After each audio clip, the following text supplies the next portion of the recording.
তৃতীয় পৰ্যায়ৰ নিৰ্বাচনলৈ মাজত মাত্ৰ 2টা দিন বাকী আছে।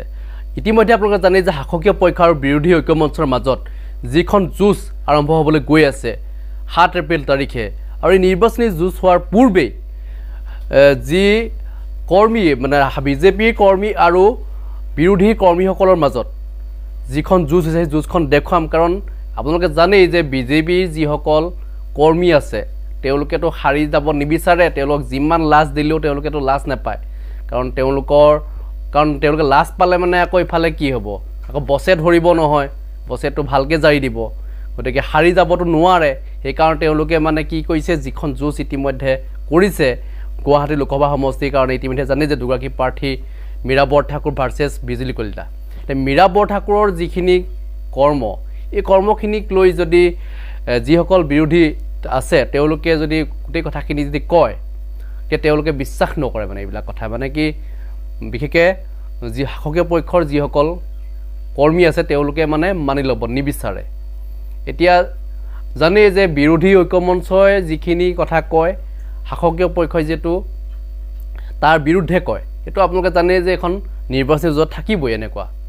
গতিকে তাতে কেইজনমান বিৰোধী ঐক্যমঞ্চৰ কৰ্মীয়ে যি ধৰণে ধুইছে বিজেপি কিছুমান কৰ্মী নেতাক, আপোনালোকে শুনি আচৰিত হ'ব। মানে তেওঁলোকেতো লাজটো নাপায়েই, লাজ পালে কি হ'ব, তেওঁলোকৰতো কমিশ্যনটো কমি যাব নহয়, কোনোবাই কমিশ্যন নাপাবলৈও আছে।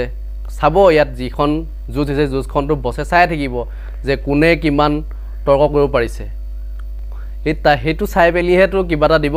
গতিকে সেই কমিশ্যনটোৰ কাৰণে তেওঁলোকে মানে যি ধৰণে যুঁজে, আপোনালোকে যদি ভিডিঅ'টো শেষলৈকে চাই আপোনাৰ হাঁহি উঠিব।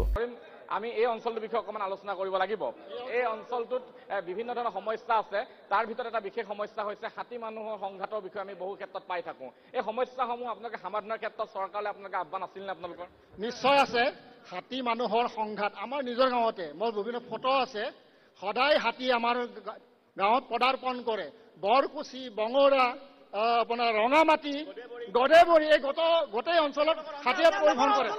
কিন্তু আজি স্থানীয় বিজেপিৰ বিধায়ক হেমন্ত ঠাকুৰীয়াই হাতী মানুহৰ সংঘাত সমাধান কোনো পথে তেওঁ বিচৰা নাই, আমি দেখিছোঁ। আৰু এটা পলাশবাৰী সমষ্টিৰে স্বাস্থ্যখণ্ডৰ কথা, মই পয়া লগা অৱস্থাৰ কথা ক'ব গৈছোঁ। তেওঁলোকে স্বাস্থ্যখণ্ডৰ বহুত উন্নত হোৱা বুলি কয়, ঢাক ঢোল বজায়। কিন্তু হেমন্ত ঠাকুৰীয়াই এটা জবাব দিব লাগে। আপোনাৰ মিৰ্জা যিখন অসামৰিক চিকিৎসালয়, তাত পষ্টমৰ্টেমৰ ব্যৱস্থা হ'ব, গুৱাহাটীত যাব নালাগে বুলি কৈছিলে, সেই ব্যৱস্থাটো কি হ'ল, আমাক জবাব লাগে। ধন্যবাদ জনাইছোঁ। হয়, চমুকৈ অকণমান আগতে এজন দাদাই কৈছিল ভেকচিন চাৰ্টিফিকেট নৰেন্দ্ৰ মোদীৰ ফটোকপি থকাৰ কাৰণে ভুল আছিল। সেইটো মই মানিছোঁ, ভুল আছিল নৰেন্দ্ৰ মোদীৰ যদি চাৰ্টিফিকেটখনত ফটো থকাৰ কাৰণে। কিন্তু ৰাজীৱ গান্ধী বৈদ্যুতিকৰণ আঁচনি 70 বছৰে চলি গ'ল। ইন্দিৰা আৱাস যোজনা বুলি ঘৰৰ নিৰ্মাণ কৰা হৈছিল। সেই ইন্দিৰা আৱাস যোজনা আৰু ৰাজীৱ গান্ধী বৈদ্যুতিকৰণ আঁচনিত তেখেতৰ পৈতৃক সম্পত্তিৰ পৰা দিছিল নেকি সেই দল? ধন্যবাদ জনাইছোঁ। হাতী মানুহৰ সংঘাতটো আমি কিছুমান সাধাৰণ ইছ্যু আলোচনা কৰি আছোঁ। হাতী মানুহৰ সংঘাতটো কিন্তু বিজেপি নহয়, কংগ্ৰেছৰো নহয়, সকলোৰে সমস্যা। এই সমস্যাটো সমাধানৰ কাৰণে কি কাম কৰা হৈছে? চাওক, হাতী মানুহৰ যিটো সংঘাত, এইটো অকল আমাৰ পলাশবাৰী সমষ্টিতে নহয়, গোটেই অসমত এইটো হাতী মানুহৰ সংঘাতটো হৈ গৈছে। আজি চাওক, আজি কংগ্ৰেছৰ দিনত যেতিয়া গছবিলাক, পাহাৰৰ যিবিলাক গছ কাটি শেষ কৰি পেলালে, সেইকাৰণে এতিয়া আপোনাৰ হাতীৰ অৱস্থাটো অসমত নহয়, নগাঁও যাওক, আপুনি ডিব্ৰুগড় যাওক বা অসমৰ যিকোনো অৱস্থাত যাওক, আজি দুধনৈ যাওক, তাতেও একে অৱস্থা। সেইকাৰণে এইটো শেষ কৰাৰ কাৰণে, এইটো নিৰ্মূল কৰাৰ কাৰণে আমাৰ চৰকাৰে চিন্তা কৰিছে কি, যে পথাৰখনত ঘাঁহ পুতাৰ ব্যৱস্থা কৰিছে, ঘাঁহখিনি হাতীৰে খাই নোহোৱাৰ কাৰণে এইটো ব্যৱস্থা কৰিছে। আমাৰ বিশ্বাস আছে হাতী মানুহৰ সংঘাত যিটো হৈ আছে, এইটো লাহে লাহে আমাৰ চৰকাৰে এইটো নিৰ্মূল কৰাৰ চেষ্টা কৰিব। ধন্যবাদ জনাইছোঁ। অনুষ্ঠান সামৰিম একেবাৰে চমুকৈ। বিভিন্ন ধৰণৰ সমস্যা আছে, তাৰ ভিতৰত প্ৰধান এটা সমস্যা। চাওক, আমাৰ এই সমষ্টিটোৰ প্ৰধান সমস্যাটো হ'ল অসম ৰাজ্যৰ অন্যান্য প্ৰান্তৰ সমস্যাৰ দৰে আমাৰ পলাশবাৰী সমষ্টি হওক বা গুৱাহাটী লোকসভা সমষ্টিত প্ৰধান সমস্যা হ'ল নিবনুৱাৰ সংস্থাপন। আজি এটা কথা মই লক্ষ্য কৰিছোঁ, আমি দুয়োপক্ষৰ কথা শুনিলোঁ, কিন্তু এটা কথা অতি স্পষ্ট হৈছে যে দুয়োপক্ষত যথেষ্ট যুক্তিপূৰ্ণ কথা ক'ব পৰা মানুহৰ অভাৱ হৈছে। তেওঁলোকে কোনো এটা দলেই ক'ব পৰা নাই তেওঁলোকৰ প্ৰাৰ্থীগৰাকীক ৰাইজে কিয় ভোট দিয়া উচিত, কাৰণ তেওঁলোকে কেৱল লাগে, আপোনাৰ পাৱাৰ লাগে। পাৱাৰৰ কাৰণে দুয়োপক্ষই কৈছে। মীৰা বৰঠাকুৰক শ্ৰেষ্ঠ বুলি কৈছে, আমাৰ বিজুলী বাইদেউক শ্ৰেষ্ঠ বুলি কৈছে। আমাৰ দৃষ্টিত দুয়োগৰাকীয়ে শ্ৰেষ্ঠ, কিন্তু ৰাইজে বিবেক ভোট প্ৰদান কৰিব। কিন্তু আৰু এটা কথা আপোনাৰ ক'ব লাগিব, এটা শ্লোগান কিন্তু আজি এখেতসকলৰ মুখৰ পৰা শুনিব বিচাৰিছিলোঁ। তেওঁলোকে কৈছিলে আৰম্ভণিতে ইলেকশ্যনৰ, অব কি বাৰ চাৰ্চ পাৰ। এই শ্লোগানটো লাহে লাহে কিয় নোহোৱা হ'ল, মই বিজেপিৰ আমাৰ মাননীয় আমাৰ নেতৃত্বস্থানীয় মানুহ এই কথাটো তেওঁলোকে কোৱাটো ভাল। ধন্যবাদ জনাইছোঁ। বাইদেউ উত্তৰটো 30 ছেকেণ্ডৰ ভিতৰত আপোনাৰ উত্তৰ। 30 ছেকেণ্ডৰ ভিতৰত আপোনাৰ ক'ব লগাখিনি কওক। মই চশমা পিন্ধা বাইদেউ চশমা নিপিন্ধা দাদাক এটা উত্তৰ দিব খুজিছো যে মই অসমীয়া স্বাভিমানী নাৰী হয়, মোৰ লিডাৰ লুৰিণজ্যোতি গগৈ হয়, তেওঁ এজন অসমীয়া স্বাভিমানী ডেকা হয়, যাৰ গাত লাচিতৰ তেজ আছে, বামুণৰ তেজ নহয়। অসমত বচন আছে, বামুণে মাতে কালক। গতিকে মই অসমীয়া স্বাভিমানী নাৰী, তেওঁলোকৰ নাৰী লিডাৰক মই স্বাভিমানী নাৰীয়ে সম্পূৰ্ণ তথ্য কাৰণে দেখাম। এয়া 830 টকাৰ মই হিতাধিকাৰী হয়। হিতাধিকাৰীত আপোনালোকৰ পক্ষত নহয়, বিৰোধী পক্ষত আছে। হিতাধিকাৰীক লৈ যিখন খেলা খেলিছে, যি হিতাধিকাৰীক লৈ আপোনালোকে বৈতৰণি পাৰ হ'ম বুলি ভাবিছে, সেই হিতাধিকাৰী বিৰোধীৰ লগত আছে, মীৰা বাইদেউৰ লগত আছে। এয়া সম্পূৰ্ণ তথ্য। ধন্যবাদ জনাইছোঁ। মই মহিলাসকল আছে, মহিলাসকলক কাষলৈ অকণমান যাবলৈ চেষ্টা কৰিম যদি পাওঁ। অকণমান যদি হাতখন দাঙি দিয়ে বাইদেউ, মই আপোনাৰ লগত কথা পাতিবলৈ চেষ্টা কৰিম। নানা জাতি জনগোষ্ঠী মিলনভূমি এখন অসম। বৰ অসমৰ বৰ্ণিল সংস্কৃতিত সকলো জাতি জনগোষ্ঠীৰ অৱদান আছে। বিশেষকৈ ভাৰতীয় জনতা পাৰ্টীৰ বৰ্তমান চৰকাৰখনৰ নেতৃত্বত আপোনালোকৰ জনজাতীয় লোকসকল কিমান উপকৃত হৈছে? আমাৰ এই 5 নং লোকসভা সমষ্টিৰ যি আমাৰ চৰ্চা হৈ আছে, আমাৰ বিজেপি চৰকাৰৰ সময়তে বৰ্তমান আমাৰ সকলো জাতি জনগোষ্ঠী যিবিলাক সৰু সৰু তেওঁলোকক কাউন্সিল দি দিছে। তেওঁলোকে কাউন্সিলৰ জৰিয়তে সুবিধা পাইছে, উন্নয়ন কৰিবৰ কাৰণে তেওঁলোকে ফাণ্ড পাইছে। আৰু আমাৰ কোকৰাঝাৰ বা যিকোনো মানে ঠাইত যিবিলাক টেৰৰিষ্ট বা আমাৰ NDF বা হেৰি আছিলে, তেওঁলোকক চাৰেণ্ডাৰ কৰি দিলে। তেওঁলোকে অতি শান্তিৰে এতিয়া বসবাস কৰিবলৈ পাইছে। আৰু এতিয়া ৰাস্তা ঘাটে যি আমাৰ বন্ধ হৈছিলে, ট্ৰেইন বন্ধ বা হেৰি বন্ধ, সেইবিলাক আমাৰ নোহোৱা হৈছে, শান্তি হৈছে, শান্তিময় জীৱন যাপন কৰিছে। আৰু মাটিৰ পাত্তা চাত্তা দান কৰিছে। আৰু এটা কথা, প্ৰথম কংগ্ৰেছৰ যেতিয়া প্ৰধানমন্ত্ৰী আছিলে, সেই সময়ত আমাৰ ট্ৰাইবেলক মানে যি বনত বসবাস কৰি আছে, তেওঁলোকৰ থাকিব পাৰিব বুলি আমাৰ লালকৃষ্ণ আদবানী তেখেতে প্ৰথমতে ডিমাণ্ড কৰিছিলে। আৰু আমাক থাকিবলৈ অধিকাৰ দিছে, বন সংৰক্ষণ কৰিবলৈ অধিকাৰ দিছে। আৰু বৰ্তমান পাত্তা বিতৰণ কৰি আছে আৰু সকলো মানে সুখময় হৈ আছে। ধন্যবাদ জনাইছোঁ। মই আছে, ছাত্ৰ আছে, মই অকণমান কথা পাতিবলৈ চেষ্টা কৰিম। মই আলোচনা কৰিম। মই এটা বাণিজ্যিক বিৰতিৰ সময় হৈছে, এটা বাণিজ্যিক বিৰতি ল'ম। বিৰতিৰ পাছত পুনৰ ঘূৰি আহিম। গুৱাহাটী লোকসভা সমষ্টিৰ বিষয়ে আলোচনা কৰি আছোঁ। আৰু এই মুহূৰ্তত কংকনে যদি দেখুৱায়, সকলো আচলতে আছে, প্ৰতিটো ৰাজনৈতিক দলৰ প্ৰতিনিধি ইয়াত আছে। গতিকে তেওঁলোকৰ আমি কথা পাতিবলৈ চেষ্টা কৰিম, তেওঁলোকৰ লগত কথা পাতিবলৈ চেষ্টা কৰিম, তেওঁলোকৰ কথা শুনিম। আৰু চৰ্চা 24 আমি অনুষ্ঠান জনাইছোঁ যে ৰাইজৰ সঁহাৰিৰ প্ৰতি লক্ষ্য ৰাখি এই মুহূৰ্তত জনাইছে যে চৰ্চা 24 অনুষ্ঠানটো আৰু আধা ঘণ্টা চলিব। গতিকে পুনৰ আমি কথা পাতিবলৈ চেষ্টা কৰিম সকলোৰে লগত। এটা বাণিজ্যিক বিৰতিৰ সময় হৈছে, বিৰতি লৈ লৈছোঁ। আপোনালোকে চাই আছে চৰ্চা 24। চৰ্চা 24 আমি গুৱাহাটী লোকসভা সমষ্টিৰ বিষয়ে আলোচনা কৰি আছোঁ আজি। আৰু আমি জনাইছোঁ যে প্ৰায় 20 লাখতকৈ অধিক ভোটাৰ থকা এটা বৃহৎ সমষ্টি গুৱাহাটী লোকসভা সমষ্টি। আমি 2019 চনৰ যদি আমি পৰিৱেশটো চাওঁ, 2019 চনতো সেই দুগৰাকী নাৰী শক্তিৰ যুঁজ, আৰু 2024 চনতো সেই একেই পৰিৱেশ দেখিবলৈ পোৱা গৈছে। কিন্তু গুৰুত্বপূৰ্ণ কথাটো হ'ল যে 2019 চনৰ পৰিৱৰ্তে কিন্তু 2024 চনত ৰাজনীতিক যিখন যুঁজ, সেই যুঁজখন কিন্তু অতি আকৰ্ষণীয় হৈ পৰিছে। কংগ্ৰেছ দলৰ প্ৰতিনিধি আছে, তেওঁলোকৰ লগত কথা পাতিম। মীৰা বৰঠাকুৰ আপোনালোকৰ প্ৰাৰ্থী, ইতিমধ্যে আপোনালোকে বহুখিনি কথা কৈছে, আমি শুনিছোঁ। প্ৰচাৰ কেনেকুৱা চলিছে সেয়া আমি নুসুধো, কিন্তু গুৰুত্বপূৰ্ণ কথাটো হ'ল যে মীৰা বৰঠাকুৰক কিয় ভোট দিব লাগে। এই গোটেই ভোটখিনি যদি আপোনালোকক লাগে, এটা যুক্তি দেখুৱাওক। প্ৰথম কথা হ'ল 2014 চনলৈকে কংগ্ৰেছৰ চৰকাৰ আছিলে। কংগ্ৰেছৰ চৰকাৰৰ দিনত অসম চৰকাৰক বাদ দি ভাৰত চৰকাৰৰ সম্পূৰ্ণ ধাৰ কিমান আছিলে?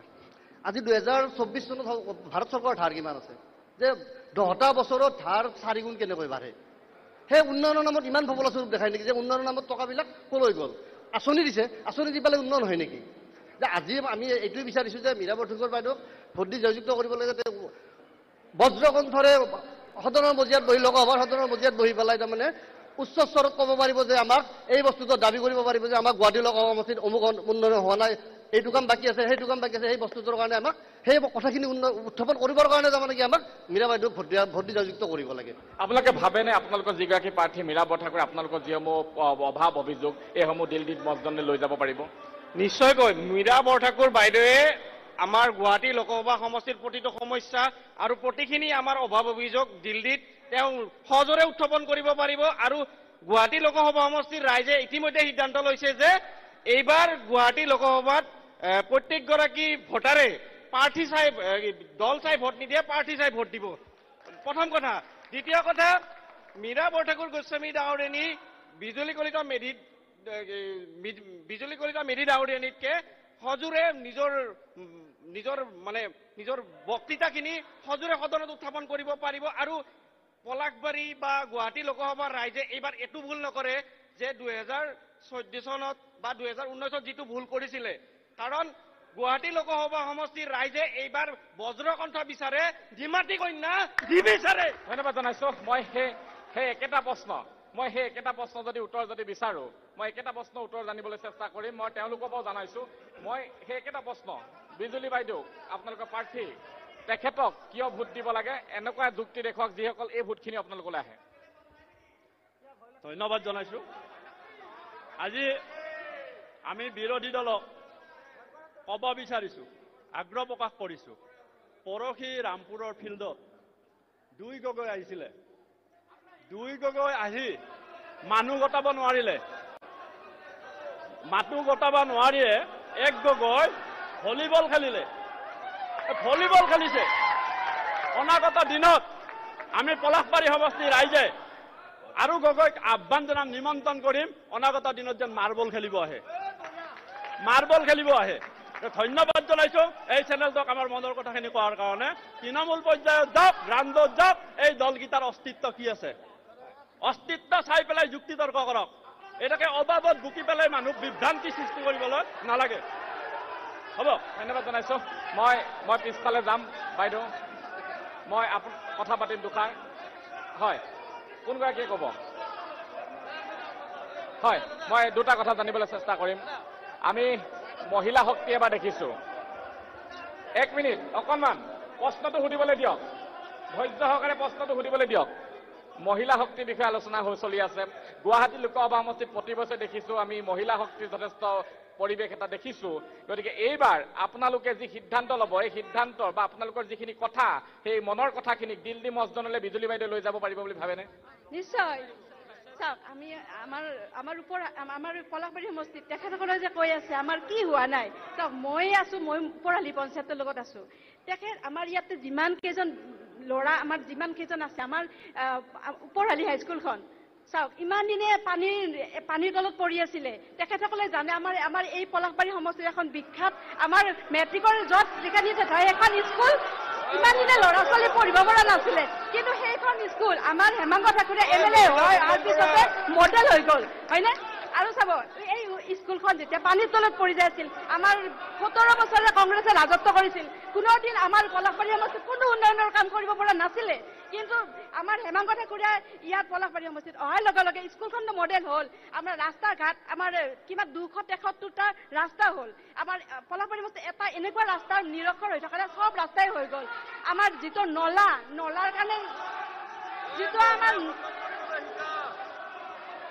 আৰু চাওক আঁচনিৰ কথা কৈছে, হিতাধিকাৰীলৈকে আমাৰ বিজেপিৰ বিৰুদ্ধে কৈ আছে। কিন্তু যিমান কেইজন বহি আছে ইয়াতে, কংগ্ৰেছৰ যিবিলাক আমাৰ মানুহ আছে, আমাৰ ঘৰে ঘৰে গৈ অৰুণোদয় বিচাৰে।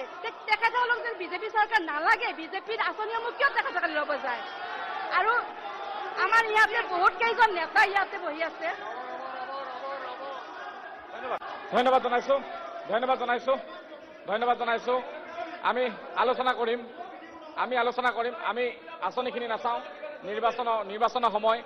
হয়, পৰিৱৰ্তন নহয়, পৰিত্ৰাণ বিচাৰিছে ৰাইজে। আৰু এইকাৰণে পৰিত্ৰাণ বিচাৰিছে আপোনাক কৈছো। বাৰু কংগ্ৰেছে দিনত পেট্ৰল ডিজেলৰ দাম 65 হৈছিল, শুনক দাদা, বাৰু নালাগে আপোনাক। ধন্যবাদ জনাইছো। হয়, আচ্ছা, মই আপোনালোকৰ কথা কওঁ, মীৰা বৰঠাকুৰ যদি হাৰে মীৰা বৰঠাকুৰ হাৰিলি নেক্সট টিকট লাগিব যাতে বিজেপি জইন নকৰে। এটা আজিয়ে কৈ দিলোঁ মই, যদি মীৰা বৰঠাকুৰ হাৰে, যদি বিজেপিত আগমন যাতে নহয়, এই কথাটো আজি মই কৈ থলোঁ। আপোনালোকৰ খবৰত এটা ৰাখি থলোঁ, সাঁচি ৰাখি থলোঁ যে নিজৰ স্বাৰ্থৰ কাৰণে যদি আৰু যদি ৰাজনৈতিক দল হালাই পেলাই যদি বিজেপিত আহে, তেতিয়া বিৰাট দুখ লাগিব। আজি চৰ্চাটো বহুত দুখ লাগিব। মোৰ এটা প্ৰশ্ন আছে। বহক, আপোনালোক বহক, বহি দিয়ক, আপুনি বহি দিয়ক। মোৰ এটা প্ৰশ্ন আছে। আপুনি যথেষ্ট অভিজ্ঞ, মই জানিছোঁ। আপুনি বহুখিনি কথা ক'ম বুলি ভাবি আছে, গতিকে দুটা প্ৰশ্ন জানিবলৈ চেষ্টা কৰিম। লোকসভা বুলি কোৱাৰ লগে লগে আমি সকলোৱে জানো গোটেই ভাৰতবৰ্ষতে লোকসভাক লৈ যথেষ্ট আলোচনা হৈ আছে। লোকসভাৰ এইবাৰ 2019 চনত লোকসভা পৰিৱেশটো আপুনি কেনেকুৱা দেখিছিলে? 2019 2024 চন। মই 2019 চনত কেনেকুৱা পৰিৱেশ দেখিছিলোঁ? আমাৰ কথা হ'ল উত্তৰ পূৰ্বাঞ্চলৰ দুৱাৰমুখ বুলি ক'লে গুৱাহাটী লোকসভা সমষ্টি 20 বছৰে বিজেপি শাসন কৰিছে, অকল সংসদত টোপনি মাৰিছে, তেওঁলোকৰ কোনো মানে আমাৰ কাম দেখা নাপালোঁ। বিজেপি চৰকাৰৰ দিনত 11,445খন স্কুল বন্ধ হৈছে, ডিচেম্বৰত 230খন মদৰ দোকান খুলিছে।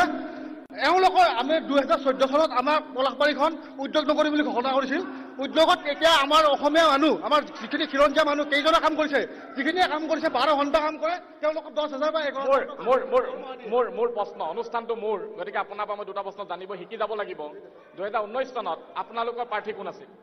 2019 চনত আমাৰ প্ৰাৰ্থী আছিল ববিতা শৰ্মা। তেতিয়া আমাৰ মিত্ৰজোঁট নাছিল। ববিতা শৰ্মাক ভোট দিছোঁ, এইটো মোৰ নিজৰ ব্যক্তিগত কথা। জন্মনি ঠাও নাছিল, এনেকৈ আছিল আৰু। কিন্তু তেতিয়া আমাৰ মিত্ৰজোঁট হোৱা নাছিল আৰু ৰাইজৰ মাজত ভোটবোৰ ভাগ ভাগ হৈছিল। এইবাৰ ছবিখন পৃথক হ'ব বুলি ভাবে? পলাশবাৰী সমষ্টিত 1,31,000 ভোট পোল হৈছিল।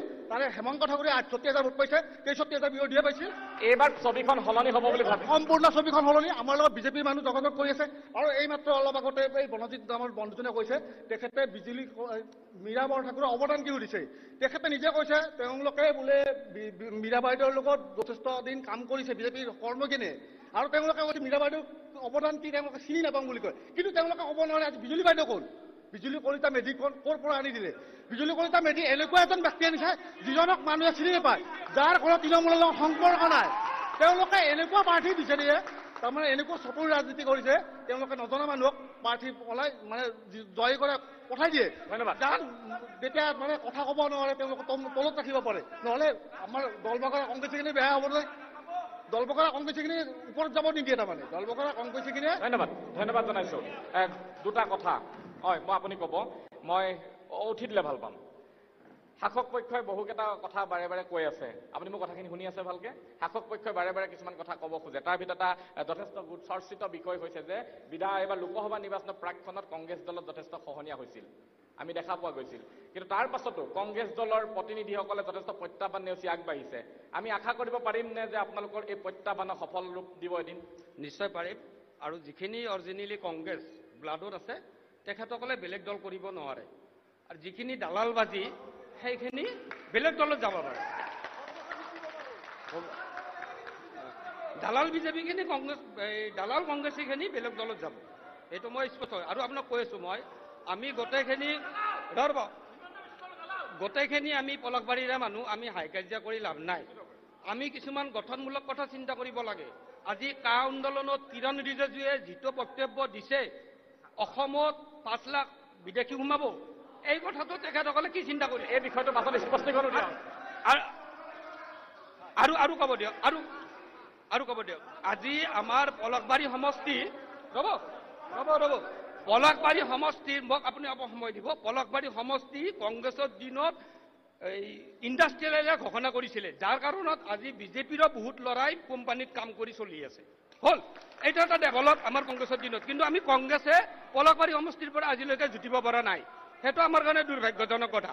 প্ৰথম কথা। দ্বিতীয় কথাটো হ'ল, পলাশবাৰী মই টাউনৰ পৰা আহিছোঁ, তাতে তেখেতসকলে ডেভেলপ হোৱাৰ কথা কৈছে। দুখন দলং আজিও ভাঙা অৱস্থাত পৰি আছে। এখন 7 বছৰমান হ'ল, এখন আজি 3 মাহ 4 মাহমান হ'ল। তেখেতসকলৰ যিখিনি কাউন্সিলাৰ আছে, তেখেতসকলৰে কাউন্সিলাৰ 10 জন, 8 জন কাউন্সিলাৰ বিজেপিৰে কাউন্সিলাৰ, 2 জন হ'ল জাতীয় পৰিষদৰ। আজি এখাত ৰ'ব, মই হাল্লা কৰিব শুনক, মই আপোনালোকক ৰিকুৱেষ্ট কৰিছোঁ, আমি গোটেইখিনি পলাশবাৰীৰে মানুহ, আমি গোটেই পলাশবাৰী। আপুনি উত্তৰটো দিয়ক। শুনক, আমি গোটেই কথাখিনি শুনাত ধৈৰ্য থাকক। আপুনি উত্তৰটো। আজি তেখেতসকলৰ কাউন্সিলাৰ কেইটাই কমেণ্ট।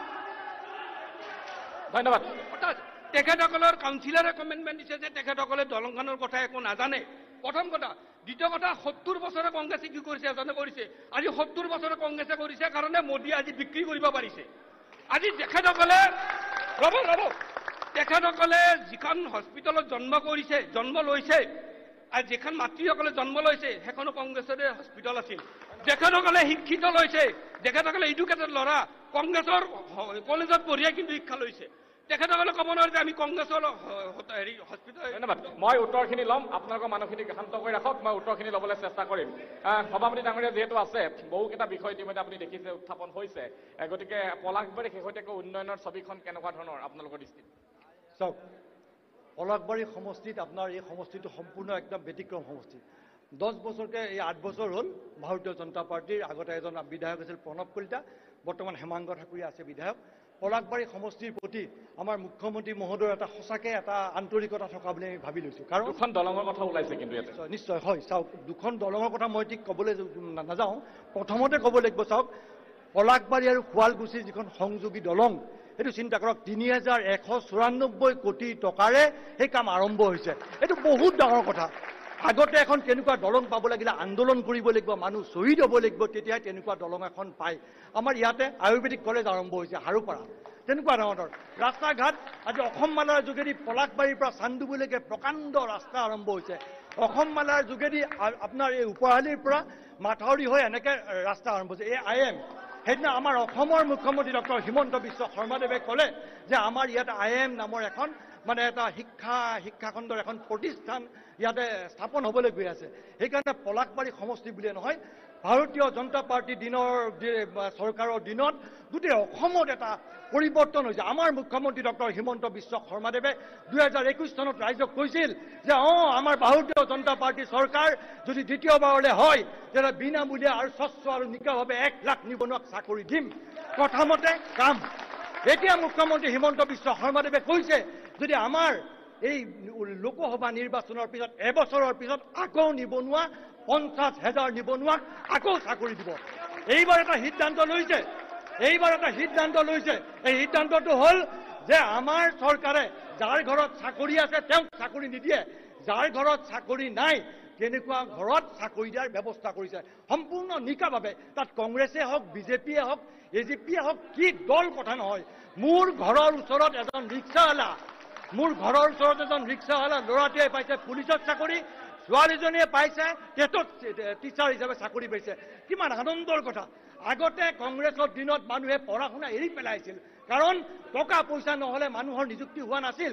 টকা পইচা নহ'লে আপোনাৰ ঘোষ নিদিলে চাকৰি নহৈছিল। কিন্তু ভাৰতীয় জনতা পাৰ্টীৰ দিনৰ চৰকাৰত 1 টকাও ঘোষ দিব নালাগে, আপোনাৰ মেধাৰ ভিত্তিত চাকৰি পায়। সেইকাৰণে মই কৈছোঁ ভালকৈ পঢ়া শুনা কৰক, ভালকৈ পঢ়া শুনা কৰি আপোনালোকে মেধাৰ ভিত্তিত চাকৰি গ্ৰহণ কৰক। সেই কংগ্ৰেছে হওক, AGPয়ে হওক, বিজেপিয়ে হওক, কোনো কথা নাই। আমাৰ এটাই চিন, আমি অসমৰ বাসিন্দা, আমি গৌৰৱ কৰিব লাগে। আমি অসমত এনেকুৱা মুখ্যমন্ত্ৰী পাইছোঁ হিমন্ত বিশ্ব শৰ্মাৰ দৰে, যিজনে সৰ্বভাৰতীয়ভাৱে আজি নাম কামাবলৈ সমৰ্থ হৈছে। ভাৰত মাতা কি জয়। এটা সৰু প্ৰশ্ন, 1 মিনিটে সময় ল'ম। যিগৰাকী প্ৰাৰ্থী আপোনালোকৰ প্ৰাৰ্থী মীৰা বৰঠাকুৰ বাইদেউৰ কথা আলোচনা চলি আছে, বিজুলী কলিতা মেধিৰ বিষয়ে আলোচনা চলি আছে, প্ৰাৰ্থীগৰাকীৰ বিষয়ে 1 মিনিট। বিজুলী কলিতা মেধি এগৰাকী আমাৰ দৰে সাধাৰণ বুথ পৰ্যায়ৰ পৰা ভাৰতীয় জনতা পাৰ্টী দলত তেখেতে বুথৰ কাৰ্যকৰ্তা হিচাপে কাম কৰিছিল। তাৰপিছত তেখেতে মহিলা মৰ্চাৰ সভানেত্ৰী হিচাপে তেওঁ 10 বছৰ আছিল। এতিয়া বৰ্তমানে তেওঁ উপ সভানেত্ৰী হিচাপে আছে ৰাজ্যিকত, মাজতে উপ মেয়ৰ হিচাপে আছিল তেখেতে। তেনেকুৱা এগৰাকী কাৰ্যকৰ্তী মধ্যবিত্ত পৰিয়ালৰ মানুহ এগৰাকীয়ে আমাৰ মধ্যবিত্ত মানুহৰ দুখ দুৰ্গতিৰ কথা তেখেতে জানে। তেখেতে মানুহৰ ওচৰত গৈ কৈছে, চাওক, মই এজন মধ্যবিত্ত পৰিয়ালৰ পৰা অহা এগৰাকী, মই এজন সাধাৰণ কাৰ্যকৰ্তা, মই আপোনালোকৰ দুখত সদায় আছোঁ, আপোনালোকৰ লগত মই সদায় আছোঁ। আৰু ৰাইজৰ কিন্তু এটা কথা, ৰাইজে আপোনাক অকণমান আগতে ক'লোঁ, ৰাইজৰ এটাই চিন্তা যে ৰাইজে প্ৰতিখন সভাত, আজি 12খন সভা আমি কৰিছোঁ, প্ৰতিখন সভাতে এটাই কয়, আপকি বাৰ। ধন্যবাদ জনাইছোঁ। হয়, বাইদেউ কথা পাতিম এই বিষয়খিনি। ইলেকশ্যন কমিশ্যনাৰ নিযুক্তি কৰাৰ ক্ষেত্ৰত তেওঁলোকে কি অধিকাৰ পালে? মোদী চৰকাৰে ইলেকশ্যন কমিশ্যনাৰ নিযুক্তিৰ ক্ষেত্ৰত কি অধিকাৰ ল'লে? পলাশবাৰী কথা। হয়, আচ্ছা চাওক, মই পোনপ্ৰথমে ক'ব লাগিলে অলপ আগতে এটা বক্তাই বক্তব্য দিলে, তেখেতে ক'লে কি 5,000 চাকৰি নতুনকৈ দি দিব। 50,000 ঠিক আছে, চৰি 50,000 দিব। 50,000 তাত আকৌ 1 লাখ কৰি দিলোঁ, মই 1 লাখ কৰি দিলোঁ। যিজন বক্তাই তেখেতে অলপ আগত বক্তব্য দিলে, তেখেতৰ ঘৰত ফৌজি আছে নেকি? তেখেতৰ ঘৰত ফৌজি আছে? ফৌজি নাই। এটা ফৌজিৰ আজি পেঞ্চন কাটি দিছে মোদী চৰকাৰে। মোদী অকল নৰেন্দ্ৰ মোদী অকলে ঘূৰি কিনে দেশ চলিব পাৰিব যদি তেখেতৰ লগত কিয় পিছফালে বডিগাৰ্ড কেইটা লৈ আছে? তেখেতক অলপ ৰিজাইন দিবা দিয়ক যে ফৌজি নালাগে মোক, মই অকলে দেশ ঘূৰিম। তেখেতসকলৰ পেঞ্চন কিয় কাটি দিছে? বীৰ পেঞ্চন লাগিব, পেঞ্চন। ফৌজি দেশ, ফৌজি নহ'লে দেশ নচলে। এজন ইণ্ডিয়ান ক্ৰিকেট প্লেয়াৰক যিমানখিনি পইচা দিয়ে, এটা ফৌজি এখন দেশ ৰখি আছে। ধন্যবাদ। বাৰে বাৰে কৈ থকা হৈছে চাকৰি দি আছে, নতুন প্ৰজন্মই চাকৰি পাই আছে, কিন্তু তাৰ পাছতো নিবনুৱা সমস্যা কিন্তু এতিয়াও কমা নাই। চাকৰিৰ কথা চাওক, এতিয়া চাকৰি দিছে ফিক্স পে। আগৰ দিনৰ যি চৰকাৰী চাকৰি তেনেকুৱা সুবিধা এতিয়া চৰকাৰী চাকৰিত নাই। ফিক্স পে দিছে। 6 গাঁৱৰ ল'ৰাজন দিব লখিমপুৰত, ল'ৰাজনে তাতে 15,000 টকাত কাম কৰি ঘৰ চলাব লাগিব। সেইবোৰ সম্ভৱ নহয়। চাকৰি বাছ এটা ভেকু ভাওনা, তাৰ বাহিৰে বাকী একো নহয়। চাকৰি দিছে, ভেকু ভাওনা হৈছে, তাৰ বাহিৰে একো নহয়। অলপ আগতে দাদাজনে ক'লে 2খন দলঙৰ কথা, তেওঁলোকে তাৰ উত্তৰ দিলে কি ব্ৰহ্মপুত্ৰ আৰু পলাশবাৰী শুৱালকুছি সংযোগী দলং হ'ব। গছত কঁঠাল উঠত তেল যেন হোৱা নাই নে? যিটো ৰাস্তাত আমি চলাচল কৰি আছো সেই ৰাস্তাটোৰ দলং দুখন ভাঙি আছে, য'ত আমি কোনোদিন খোজাই কৰা নাই, সেইখনৰ কথা কৈ আছে। এইটো কি গছত কঁঠাল উঠত তেল নহ'ল নে? আমি চলাচল কৰা ৰাস্তাটো সুচল কৰি দিয়ক আগতে, তাৰপিছত আপোনালোকে আমাক বেলেগ সপোন দেখুৱাওক। আপোনালোকে আমাক ডাঙৰ ডাঙৰ সপোন দেখুৱাইছে, কিন্তু ইয়াত আমাক ভৰি টানি ধৰিছে, আগুৱাব নিদিয়ে। ধন্যবাদ জনাইছো। নিবনুৱা সমস্যাৰ বিষয়ে আলোচনা চলি আছে। এওঁলোকে কৈ আছে যে নিৰ্বাচনৰ মানে তেওঁলোকৰ প্ৰাৰ্থীগৰাকীৰ, কিন্তু যোৱাবাৰত যিগৰাকী প্ৰাৰ্থী আছিল কৈনজা, তেওঁ কিন্তু সংসদত শুই থকাহে দেখা পালোঁ। কিন্তু এইবাৰো যিগৰাকী বিজুলী কলিতা মেধি, তেওঁৰ ৱাৰ্ড মেম্বাৰ হোৱাৰো যোগ্যতা নাই। তেওঁলোকে আহে উন্নয়নৰ কথা ক'বৰ কাৰণে। আৰু বিজুলী কলিতা মেধি উপমেয়ৰ আছিল, আপুনি জানে? তেওঁলোকে কৈ আছে যে উন্নয়নৰ কথা। মিৰ্জাৰ যিখন আপোনালোকে চাওক, মিৰ্জাৰ যিখন চৰকাৰী হস্পিটাল আছে, চৰকাৰী হস্পিটাল আছে, সেইখনত দুৰৱস্থা চাওক। আজি কিমান কেইজন ডাক্তৰ আছে, তাতে কিমান কেইজন নাৰ্ছ আছে। আৰু যদি আপোনালোকে পলাশবাৰী সমষ্টি ভিত্তিত যদি আপুনি চাই, মেডিকেলৰ ভিত্তিত আমি ডাইৰেক্ট GMCত যাব লাগে। মই অনুৰোধ জনাইছো, প্লিজ যাম। মই এটা কথা আপোনাক জনাওঁ, বিজুলী কলিতা মেধি মেয়ৰ দায়িত্বটো আছিল, কিন্তু হয় মেয়ৰ আছিল তেওঁ, কিন্তু লোকসভাৰ ধন্যবাদ জনাইছো। তেওঁলোকে কেনেকুৱা অভদ্ৰামী কৰিছে চাওক। আজি চাওক কেনেকুৱা, এয়া বিজেপিৰ অভদ্ৰামী, ধন্যবাদ